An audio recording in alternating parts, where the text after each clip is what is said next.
And now, the most trusted name in radio, serving the Treasure Coast for over 30 years, Rhett Palmer, the mayor of the Airwaves. Well, good morning. Good morning. You and I in a series of getting and staying healthy together. Dr. Amir Rahemi is my guest today. Hello, Dr. Amir, and great to have you on here. Thanks for coming in the studio. Good morning, Rhett. If you're wondering what the background is here, I'm broadcasting from Maine, Maine, Bar Harbor, Maine, up here eating some lobster. And so now Dr. Amir owns, of course, Perkins Compounding Pharmacy out on Route 60 in Vero Beach. You also own another compounding pharmacy. Is that a compounding pharmacy too, the one down in Fort Pierce? Yes, sir. Butterfields Pharmacy. We're actually located in Port St. Lucie, Florida, but serving all of Fort Pierce and the Treasure Coast. We focus on compounding down there, but we also have a huge medical supply store and a real heart and passion for hospice that we take care of in that neck of the woods. Wonderful. So you've been doing this for quite some time. When and where, and who are you that you should decide to become a pharmacist? Was your father before you in medicine, or? Yeah, so I think, looking back, how I came to be a pharmacist was just happenstance. Came from a small town, Wajack, Michigan, and I worked at a local grocery store there. And in Michigan, probably not unlike Maine, there's a bottle return policy, right? So you got to pay 10 cents for every can that you pick up, and you get a refund when you bring it back. So that was my job. I would collect the cans, count the cans, and essentially pay out the money for the grocery store. And just as luck or God would have it, the pharmacist had to come through my can room each and every day to go to the restroom. And so we developed a relationship over time, and eventually he offered me a job. So it was pretty amazing. And I got my start. But I guess what was really, for me, what turned it in from a summer job to a career with an experience that I had, right, was a pharmacist. So in Michigan, we would cut our own wood, we would stack our own wood, and I got terrible poison ivy. My entire body, head to toe, couldn't move. And so went to the doctor, and he took us over to a Walgreens, of all places. And the pharmacist gave me this medication called a Medrol dose pack, or a steroid dose pack. And it was like magic. It cured me. It was just 1 to 2 days from being absolutely miserable, not being able to do anything in life, to literally cured. And I think that moment just stuck in my head as something I wanted to be a part of. So I took that experience, God orchestrated an opportunity, and I just ran with it. I've been doing it 25 years now. It seems to be very typical. Someone is given something and then they want to give it away. Someone will go to an orthopedic surgeon as a child and then become an orthopedic surgeon as an adult because that orthopedic surgeon saved their leg. Yeah, 100%. And when I think about the way that the impact that it had on me, of course, right? And of course, we want to have that impact on other people. And isn't it? Yeah, sorry, you're breaking up a little bit there. Pardon me? I think we're good to go now. It was a quick freeze, but we're good. Oh, yeah, I heard that. It seemed like you were double talking or something there. I thought you were. Anyway, so Dr. Amir, Perkins Compounding Pharmacy. I want to know, what's the difference? I know that Barbara gets something from you and has for years. And we don't want to give, what's that thing, the HIPAA thing? So I'm not going to discuss, obviously, her personally. But what is the difference between a compounding pharmacy and a regular typical pharmacy? And do you handle the same things that a typical pharmacy does, but just an additional thing of being a compounding pharmacy? Yeah, great question. So yes, we do everything a typical pharmacy does. Your doctor writes you an order, you come in, we fill it, we bill it to insurance, you come into the store to pick it up, or we deliver it to you. We do everything a traditional pharmacy does. And of course, we have all of the traditional over-the-counter remedies that are available for cough, cold, pain, sleep. So we do everything a traditional pharmacy does, but where we differentiate and where we really specialize is that we create personalized medicine, right? And somebody might say, hey, what would be the need to have personalized medicine? And we see it in two areas the most. One, we work with a lot of individuals who are, 45 and above, and they're starting to have this dysregulation, if you will, in hormones. And hormones are very, very specific to your age, to your symptoms, to your blood levels, to your weight. And doctors will create and calculate a prescription that is custom to you, right? In any given month, I will make 500 different formulas relating to hormones that are custom to that individual patient. So meaning that we are making it from scratch. We are deciding the concentration of medications and making it for that individual to help them live, the healthiest, happiest, and symptom-free life that they can. So that's group one. We make it from scratch. Group two is veterinary. So, dogs, cats, lizards, birds, snakes, hamsters, you name it. Such a dynamic range of weights and metabolisms in these animals that maybe 50% of the meds they take need to be custom made. They could be allergic to a substance. A substance could be harmful to them. That's in a traditional human medication. And so we have the opportunity to make that from scratch for those patients. And other times there's no allergy whatsoever, but for some people, have you ever tried giving a pill or a tablet to a cat, right? They're not going to have it. And so they'll come to us and we'll make a custom preparation that can actually be absorbed like through the skin or the cat ear to help the owner, to help the pet with more compliance and better health. And ultimately all of it, right, is about having more years of health and life with the ones you love. Now, I wanted to ask you this. In the movie Back to the Future, one of the scenes is the fellow goes in there and the pharmacist. No, it's not Back to the Future. It's a Wonderful Life. You ever see the movie It's a Wonderful Life? Once a year. And he goes in there, and the pharmacist in this scene has a problem with drinking. I think he's alcoholic, and the guy Stewart there who plays the part of in A Wonderful Life, the lead role. Well, he's a young boy who happens to be alive at that time, sees that there's a problem, and thwarts that medicine from going when he delivers it on his bicycle. And so I remember when I was going to, I worked at Albany Medical Center, and I was a security guard. I was not in medicine. I was a 19-year-old. I actually had my 20th birthday there, but 12-hour shift a night, and I was the security guard. Had to go around and get this little thing punched because it proved to the insurance company we were watching out. But I noticed that the students that were in the pharmaceutical school were as brilliant and as bright as the medical doctors. And then when you think about it, I think you're my second friend that I have who's a pharmacist. And I realized the ramifications, because it's kind of like when you go in and you get surgery, they say, pay more attention to the guy that's putting you to sleep, because people generally don't die from the surgery. They can die from the overdose or, not having. So what you're doing is very important. You want somebody really sharp and with it. Yeah. Absolutely. And we're blessed with technology being what it is today. We're able to create processes and systems that are very redundant, where multiple people are, double checking and confirming all along the pathway. And of course, at Perkins, we're getting to work with pharmacists that have done this for 20 or 30 years, that have done precision compounding. So we're very blessed in that aspect. But what you mentioned, that's the stuff that keeps pharmacists up at night. We look back, and I'm laying in bed and I'm reviewing all the prescriptions in my mind. Did this make sense? Did that make sense? Even if the dose is in range, right? I start to go back and say, well, I remember talking to, we'll say, Miss Johnson, right, at the counter. Did she really look like she was over 180 kilos? And it's just, we rack our brains all night long to make sure that we got it right every time. And the mistakes are very few and far between. I don't want to say that they've never happened, but they're few and far between. And this is what creates a lot of stress in the pharmacy environment. I'm sure you've heard in the news recently some of the tragedies, if you will, of pharmacists taking their life and other things.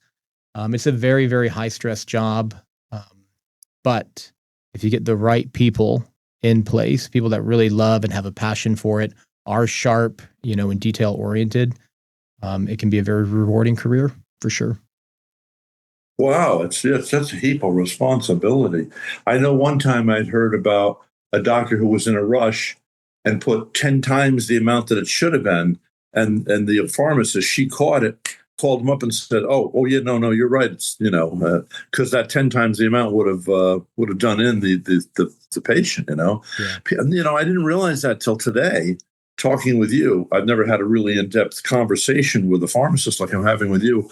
Although throughout my life, I always make good friends with my pharmacist because it's good. You know what I mean? I wanted to ask you this: generic drugs. Now I take some high blood pressure medicine, so I'll take I take Toprol, and then there's something that they'll give me that's like Toprol or Norvasc, and something that's like it. So is the generic drug as good as the original? Yeah, that's a great question. So clinically, there is no difference in the health outcome of taking a generic drug or a brand name drug. They may look slightly different. They could differ in the dye that they have, maybe the size that they have. And in very few instances, we found patients who might be sensitive to something in a generic when they weren't in the brand name.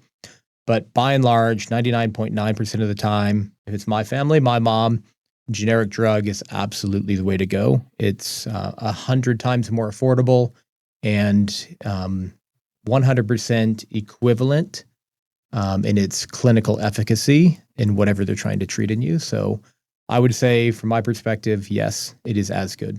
Now, there are caveats. What? Go ahead. I'm sorry. There are caveats. There are people that will argue with me, but again, it's 1 in 1,000, and they could be sensitive to something that's in the generic, a dye or something, but there's also a mental piece to it as well. For just the type of individual who just wants the best. I want brand name. I drive the best everything. I eat the best everything. I want the best, and that's their prerogative for sure. Well, that brings me up to the next question, which is how can you tell what are the immediate telltale signs or symptoms if I am having an allergic reaction to a medicine? Yeah, so typically the things that we're very concerned about would be any trouble breathing, swelling of the throat, itchiness in the throat. That's life-threatening. Got to get medical attention right away. Typically, we see that maybe once or twice in our career. More likely than not, you're going to have swelling, especially on injectables. We see more people in topicals. We see more reactions. You have swelling, redness, generally feeling like something is not going right. That's what we'd call an allergic reaction. We want to differentiate that, though, from side effects. So a side effect of a medication may be tiredness. It may be upset stomach, nausea, diarrhea, things of that nature. And so we always want to be clear, like, what's an allergy to med? Like, this is life-threatening. We need to get in your profile, make sure you never take it again. Versus, hey, is this a side effect that might just be able to be mitigated by moving the time that you take the dose or potentially taking it with food? Wow. So can you continue using leftover medications, or should I be asking how long is what's the word? Not the word validity or of a medicine? Yeah. So if you're asking, can you take medications after they're expired? I'll give you my pharmacist answer, which is no. Don't take expired medications. And typically the way it works is that drug companies will take the medication and they'll look at it over time, and they'll want to make sure that it's still 90% effective. So if they put a dating 3 years out, let's say, August 2028 is the expiration date. That means they've tested that medication. They've made the formula, they've made it into a tablet, and they've let it sit in a warehouse, right? An air-conditioned warehouse, presumably, for 3 years. And they tested it again, and they found that it was still 90% active and effective. And that's how they set dating parameters. So if we think about the ramifications of going outside of that, 4 years, 5 years, or if you go to my mom's house, right? There might be something that expired 10 years ago. You're going to have a very less active form. How much less? We don't know, right? It could be 70% active, 60% active. In a few cases, it can be even harmful for certain antibiotics that have gone past their expiration date. So professionally, I would say no. Have I taken a naproxen or an Aleve when I had a really bad headache that was expired? Of course I have. And of course, we do want to let people know who are listening to this broadcast or viewing this broadcast, if you're having any symptoms, we are not in any way prescribing anything here today. If you're having any sort of problem, you are to call 911. We are not prescribing here or analyzing anybody specifically. We're just talking about general questions that you would ask your pharmacist. One good thing is, believe it or not, I was a painfully shy individual till about the age of 20 when I read the book, The Power of Positive Thinking. Kind of came out of myself. I think it worked a little bit, huh? But anyway, I didn't realize until now, like, I happen to be outgoing. I pushed myself to be outgoing. So I do talk to a pharmacist but I was thinking, what's good about what we're doing today, this broadcast, is that people need to feel free to speak up. A lot of people won't speak up. They'll think it's poor manners. It's kind of like asking a doctor. A good doctor will say, you say, I want a second. More people are reticent to say, I want a second opinion. And the good doctors I know, and you know many of them in our town here, will say, oh, no. It's perfectly okay to ask for a second opinion. It's actually to the doctor's benefit, because then, he's more protected because you've consulted with somebody else. So I don't think we should ever be offended and never be reticent to ask your pharmacist, hey, do you mind if I ask you some questions about this, right? Yeah, 100% agree. And we get a lot of that. Actually, I have a good number of patients that will call up Perkins Pharmacy. They don't utilize us, use Walgreens still or Walmart or whatever it might be. But they know me from the stuff that I do online or on the air, or a friend of a friend is always like, hey, call my pharmacist. And we're always willing to talk to you down at Perkins. We can answer whatever questions you have. And you're absolutely right. Second opinions are vital. We, as humans, we have our biases, right? Based on what we've seen in the past, what's worked in the past, and the way that we were trained, by the people before us. And 100% am a fan of second opinions. I like to be challenged. Like, okay, well, tell me, why do you think that is? Like, what's the evidence? Show me. And as you know, so often we believe we're right in what we do, whether it's professionally, or personally. And a good part of the time we are incorrect, right? And we're always dealing with limited information. And so if they get a second opinion, I think that is a good thing. When my mother died, I was put on an antidepressant. We were very close, and I was put on an antidepressant called Wellbutrin. And what I'm going to get here is about about missing a dose. What happened is I was on this Wellbutrin. I remember, and I had a friend of mine who was a counselor of 11 children and a great psychologist. And he said, he never swore, but he said to me, and I won't swear now, but he said, don't F with that, or it will F with you. Mm-hmm. And, I've never heard him speak that way. So he got through this thickhead here. Yeah. So I remember one time I inadvertently had missed a dose, and come about 8:00 at night, I'm feeling like, I don't feel like I belong on this planet. I don't know, something's really wrong. Like, I don't know what's the matter with me. And I was really, really feeling very bad. And suddenly I realized I had missed that Wellbutrin. Yeah. Immediately ran home, took it, and within probably 15 minutes, boom, I was okay. But I realized, wow, if he hadn't said that to me, I may not have thought about that. And so what should we do if we miss a dose? Yeah. Well, first off, very interesting approach to the advice the individual gave to you, and it's a good one. Compliance is so important. I'll say that, and we probably don't hammer on this enough at the pharmacy, that in order to get the benefit that you're looking for in a medication, you must be compliant in taking it. And as a pharmacist, and pharmacists in general, we just believe it's a given. If the doctor prescribed it twice a day, we put it on the bottle twice a day, you're going to take it twice a day. But that's not the reality. And we need to do a better job of getting through to people, maybe with slightly different verbiage. But it is very important to do that. As far as what to do when you miss a dose, it's highly dependent on the time that you recognize that you missed the dose. It's highly dependent on the mechanism of action of the medication. And in this case, right, it was a medication that would work very quickly. In other cases, the medication that you take today is going to have an effect 2 or 3 days from now. It'll affect an enzyme, right, that's still in its life production cycle that will eventually do something different down the road. So it's highly dependent on the type of medication. What I would say is give your pharmacist a call. We get this call once a day. I missed my dose. They're going to take a look at it, understand how long the drug lasts in the body, what's the timing of your next dose, and then make sure that you're not taking it in a time that's so close together that you're going to become toxic, right? So having a very high dose, let's say you remember at 1 a.m. and you happen to have my cell phone number, and I know you're taking your next dose at 8, I'm going to be very cautious in telling you to take that dose then. Maybe I do. I say, well, hey, Rhett, I want you to go ahead and take it right now, but we are going to do a half a dose tomorrow morning, or we are going to skip tomorrow's dose. And so it's very highly dependent. Pharmacists all across this country will answer that question every single day. Just call your pharmacist and ask them. You'd be warned about self-medication. Just last summer, a year ago, right about now, I self-medicated. I was up in Vermont and I was at a Barnes and Noble, and I forget the symptoms I was feeling. So I decided that I would take a little more of my Toprol.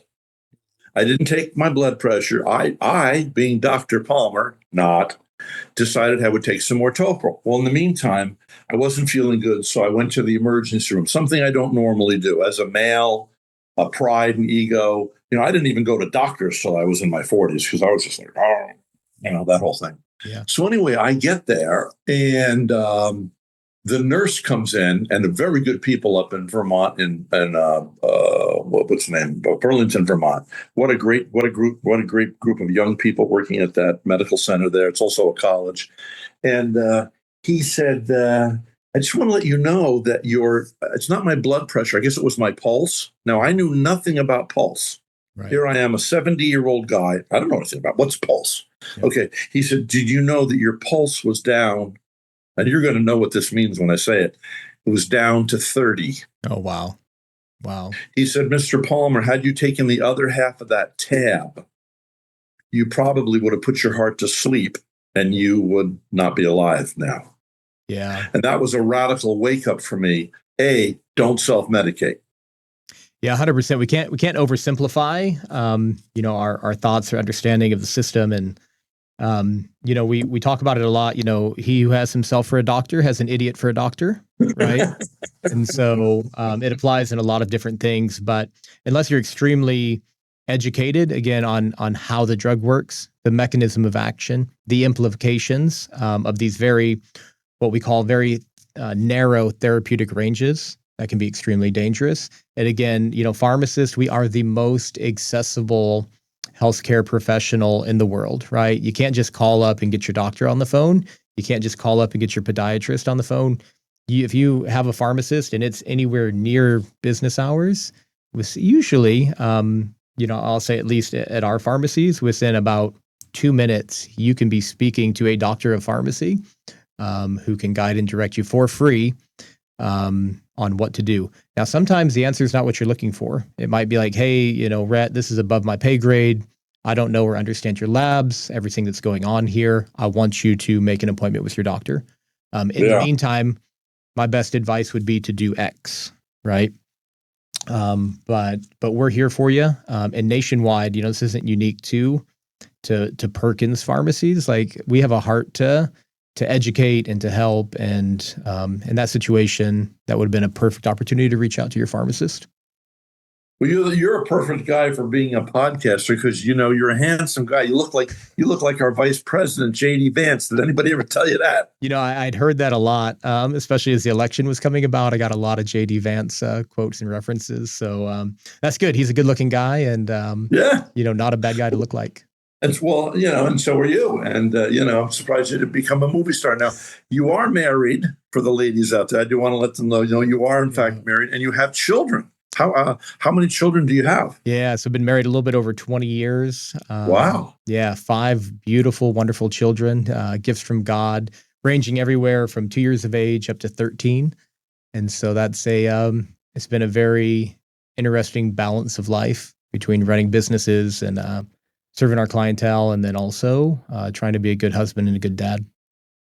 And plus I do want to make sure we mention now and then while we're doing the broadcast, people tune in, they tune out, and that is the fact that we're talking with Dr. Amir Rahimi, right? I'm pronouncing it right? Rahimi.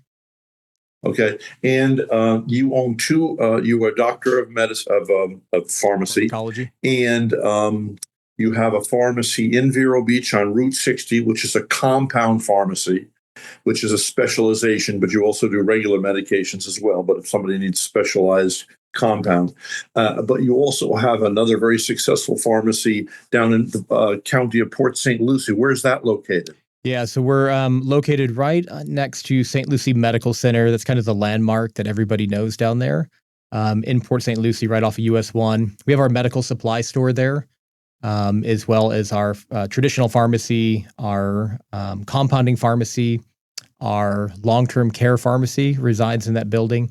And then we also service all of hospice for St. Lucie County out of that facility.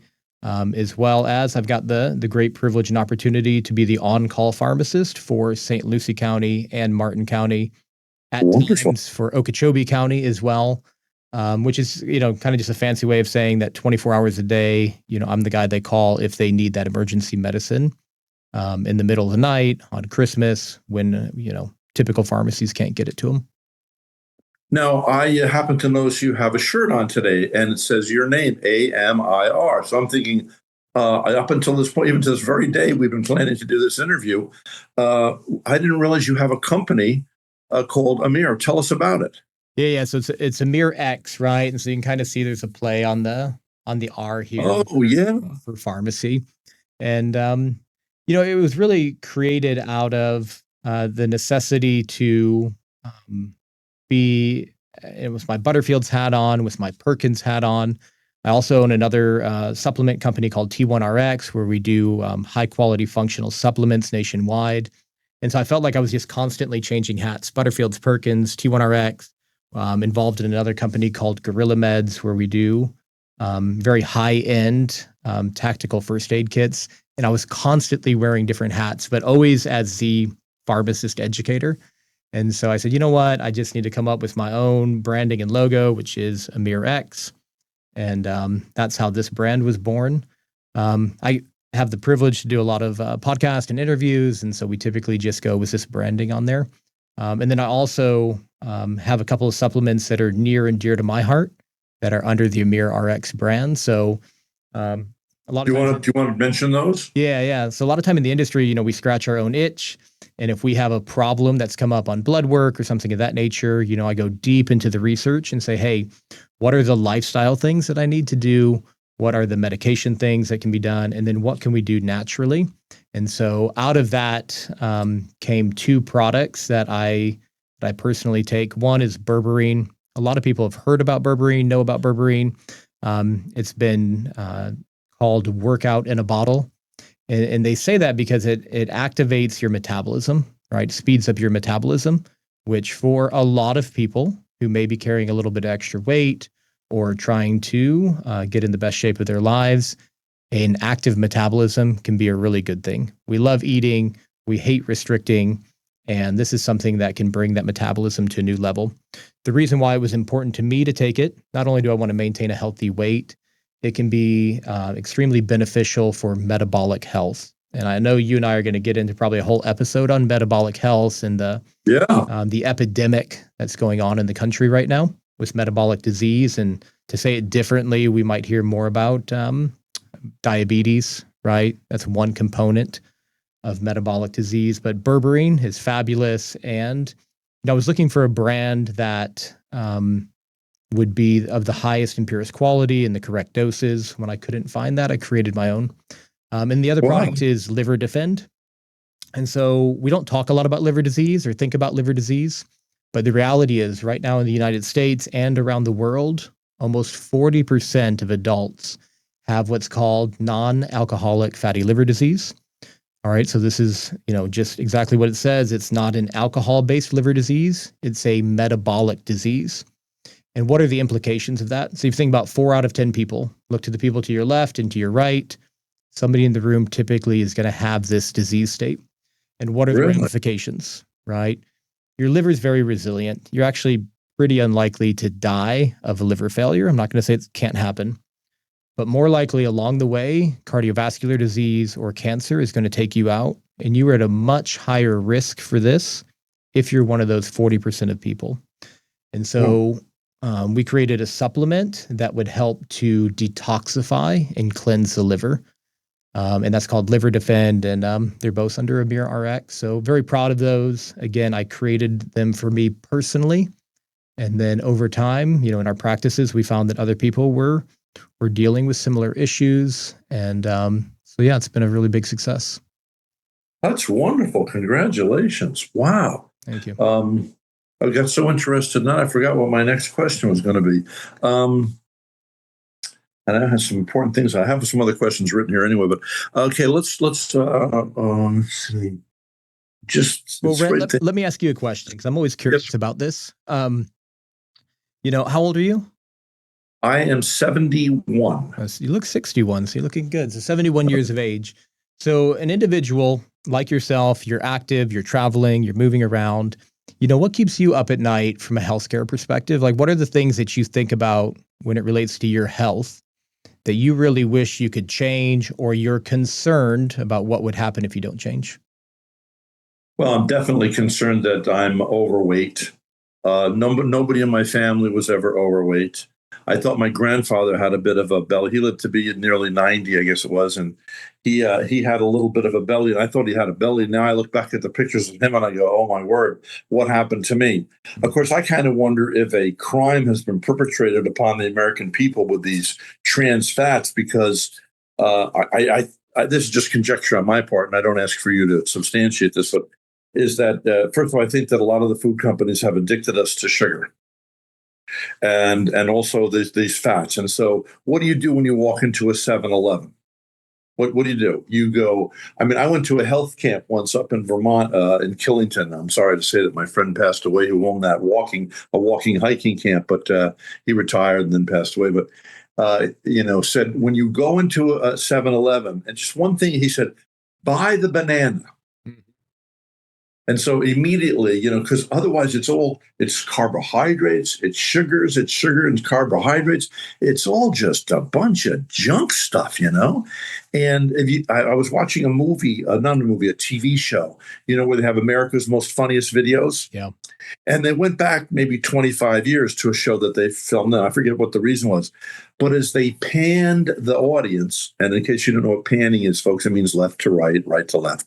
And as they panned the audience, I said, oh my God, there's no fat people.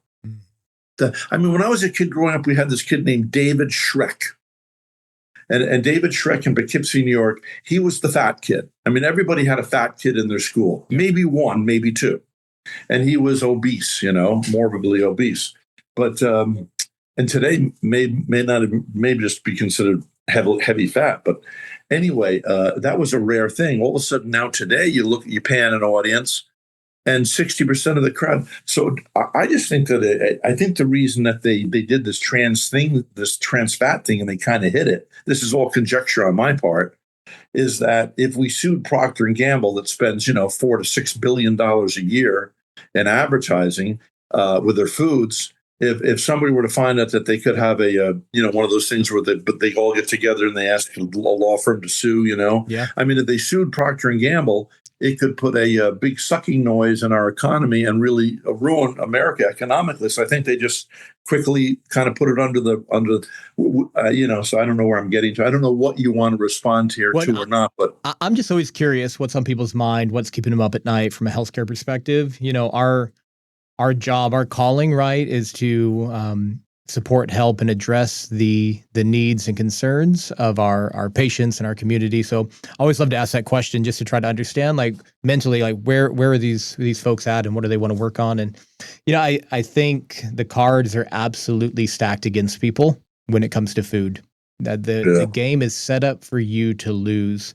And I don't think it's intentional in that companies want you to be sick, or there's some sort of connection, if you will, between the food industry and the drug industry, and there may be, but nothing that I've seen in my lifetime. But the food company wants to make the tastiest, most delicious, most addicting, most get you back to buy their product that they possibly can. And unfortunately, that doesn't lend itself to simple, healthy ingredients, right?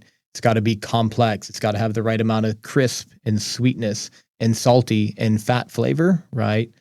And so what I would say to people is, it's stacked against you. It's rigged. It doesn't mean that you can't be healthy. It doesn't mean that you can't fight back, but you've got to try really, really hard. And over the past couple of months, we've run a couple of just free 14-day metabolic reset challenges here in Vero Beach. And we're going to be doing another one here in late August. And I'll tell people how to get connected with that. And it's totally free. It's just to help people get on the right track. But during the times when we're doing these 14-day metabolic resets, we're having no sugar, no bread, no refined grains. And it is nearly impossible to eat in this town. Nearly impossible. I will go to the Indian restaurant and get food, and I will order select items off of the Chipotle menu. And then, of course, you have your more fancy restaurants, as I like to call them, where you can go down and get a steak and broccoli.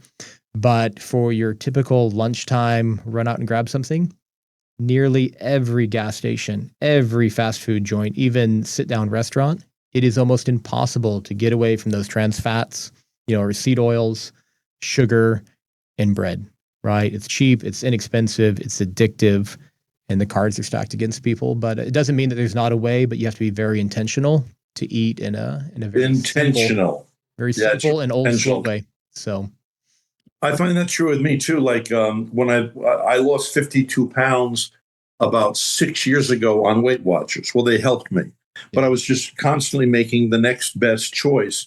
And I have found that, of course, I found some of those pounds again. I got to get rid of them again. But is that I can go for ice cream, or I can go for a boiling bag of green giant spinach, or green peas. But what I find out is, I said, well, I wonder why the broccoli tastes better in the frozen. Well, that's because they go to the farms and they actually quick freeze that broccoli.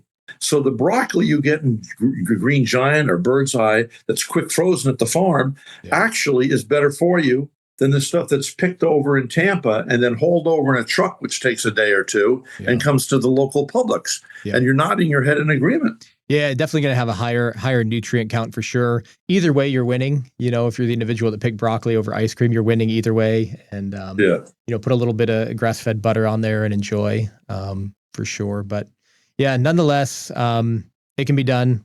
Weight Watchers, excellent program. Definitely encourage people to follow our social media channels. We give a ton of just free daily, I'll call it every other day, encouragement for people to stay on track, to stay on the path, do our best to recognize people who are making great decisions for themselves. And where can they go to watch you? So it's going to be Perkins Pharmacy on Facebook. That's probably the best location. They can also subscribe to the Butterfields channel.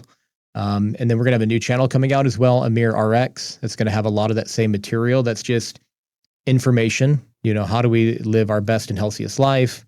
What resources are out there? And just a daily motivational message type thing to stay as healthy as possible. Well, I think that's wonderful. When we come back in the future, I want to talk about, like you said, we're going to be talking about these meds, these quick lose weight meds, or people are, have a nephew that's has lost 40 pounds, et cetera, et cetera. But there's a lot to discuss on what's going on in medicine today. And also, food wise, I'd like to in the future ask you, I know you're a follower of the Lord Jesus, right? Yes, sir. And it's what was in the book of Daniel, where the boys asked the king, let us not eat your food for 20 days and see what looks like. And they just ate vegetables and fruits, and their countenance was so healthy, And so I buy that bread. What's that? That Ezekiel bread that's based on a biblically created bread that's in the Bible. And I'd like to know what your feelings on that are. Well, not your feelings, as well as, most importantly, your thoughts as a pharmacist. So there's a lot more things we can discuss. What do you think about that Ezekiel bread? I will ask you that. Are you familiar with it? Or? Yeah, I'm familiar with it. I see it at Publix. I wish I was more familiar with the story, and maybe Doolin could look it up in the background. We'll find it for the next time. If I remember from Sunday school, and that was a long time ago, I believed traditional bread, as it was described in the book of Ezekiel, was actually cooked over manure, right? And so that always kind of turned me off. And I'm sure the modern day Ezekiel bread is not cooked that way. Using a different reference there, but that always stuck with me. Like, I just remember hearing that as a child in Sunday school. They would cook the bread over manure, burning manure. I'm like, that just didn't seem appetizing to me. No. But nonetheless, I think this company probably takes a different angle at it. And, I think bread in general tastes amazing and is wonderful. And it's a gift from God, of course. I think that modern bread today, as we have it here in the US, is maybe good for our soul, but not good for our body. Right. And so a lot of conversation. I know there's a huge sourdough group out there, who has a claim that the grains are more, and I'm not an expert here, but I think fermented and therefore easier on the body and the stomach. And I think there's some level of that being true, but I never heard that. I kind of lump bread into the ice cream category. I think it is good to have from time to time. It's amazing. We thank God for it, but it probably doesn't have a place in any sort of our regular day-to-day diet from a health perspective, of course. And that varies from person to person. That's highly individualized, right? The group and clientele people I work with tend to be the type that are trying to put on muscle, to lose weight, to sleep really good, and to manage health conditions. My kiddos knocked out a loaf of sourdough just yesterday, right? So I think it's highly. I've never heard that about sourdough. Yeah. We should get a sourdough expert here. There's some alleged health benefits I'm very interested in. But again, it would still be something that we would enjoy from time to time, and not every day. Maybe we can get somebody to zoom in the future when we do one of these shows. And by the way, if people have any ideas of subjects they'd like you to broach on my show or your podcast as well, do you have an email address where people can connect with you? Yeah, so it's going to be Amir, AMIR, at Perkins, VB for VeroBeach.com. And we can put that in the show notes or on the screen maybe as well. There's so many things to discuss. Well, listen, I know you've got two pharmacies to run, Dr. Amir Rahemi. That's Perkins Compounding Pharmacy on Route 60 in Vero Beach, right across the street from that custard place, right? Yes, sir. Yeah, we say next to Taco Bell, across from KFC, right next to the custard place. That's a good place for the farmers. Yeah, absolutely. Yeah, absolutely. Yeah, there with the health food. Yeah, and they can call us at 772-978-6470. My name's Amir. I'm there a lot of days. You can always find Ed Perkins, who is the original owner. He still works for us, national treasure here in Vero Beach. And then Bob, longtime pharmacist friend of mine from my Walgreens days, is also there. So there's always somebody there 6 days a week that can help you. If you're looking for a pharmacy where customer service is king and that we really focus in on your health and wellness, we would love to have you come over to Perkins Pharmacy and work with us. We do deliver to all of Vero Beach, Sebastian, Fellsmere, and then with our partner pharmacy, all of St. Lucie County, Martin County, and we're getting into Okeechobee County. And then we have clients all across the state for hormone replacement. From Tampa to Tallahassee, we've really become known as the regional expert here in precision compounding. So we'd love to take care of you. That would be something I'd like to broach too in the future, is about this testosterone stuff. Yeah. Because as an older guy now, 71, my testosterone levels are down. Yeah. And I know there's a natural testosterone. I know it's like a synthetic, or they say it duplicates the natural. Yeah. And what your thoughts on that are? And yeah, I'm very pro testosterone, and I'll give you just a 30-second highlight of it. We look at studies, and we look at what's called A1C, or we look at what's an average blood sugar level, right, of individuals who are in their 50s, 60s, and 70s. We put them on a proper dose of testosterone, and we see their average blood glucose levels come down. We see their weight come down, right? We see their midline come down. We see that they have increased clarity, mental clarity from mental fogness. They have energy again. They're able to have enough motivation to go to the gym, and they respond closer to what they did in their 30s and 40s when they go to the gym. And so it just becomes a cycle of positivity, in their life. So I'm very pro testosterone done in the right way, done under the guidance of a medical practitioner. There are some people who aren't candidates for testosterone based on their health conditions. But I have seen, and and really we could do a whole show on this. This is some of the exciting part of medicine. So often we treat people who are sick, or we're trying to convince people who aren't sick yet to stay healthy. But when it comes to hormone replacement, all of our levels, whether you're a man or a woman, and women have testosterone levels as well, we are going to decline. It's nothing you did wrong. It's not a disease state. It's just the progression of life. Your levels will decline, all right, 100% of the time. And by replenishing a useful level, an optimal level of testosterone and other hormones that we talk about, you're giving people their life back, right?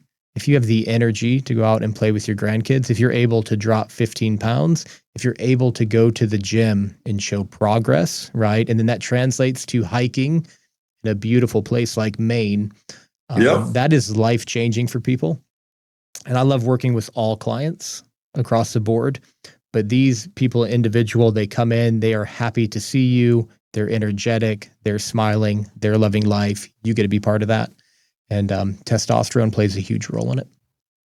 Well, good. Well, we'll have to talk about more of this in the future. You said we could do a whole show on that. Well, it's obviously the thoughts have. This is our first show together, and I'm excited with I'm inspired with how many. We can just go on and on and on and on. And people are concerned with their health, so this is great. Well, Dr. Amir, I know you got your two pharmacies to run. I want to thank you very much for coming on again. You're located out on Route 60 in Vero Beach, and you also have a location down in Port St. Lucie. And what's the name of the pharmacy down there? Butterfields Pharmacy. Butterfields Pharmacy. Okay. Yes, and is there anything else that any subject I failed to broach that you definitely wanted to jump on today? Or no, I think we had a really good introduction. Look forward to talking with you and your audience more. And any questions that come in maybe after the show, let's write them down, and we'll answer them on the next podcast. All right. Well, thank you very much. Thank you, Rhett. Have a great day. Enjoy Maine. Okay. You too. Thank you. God bless.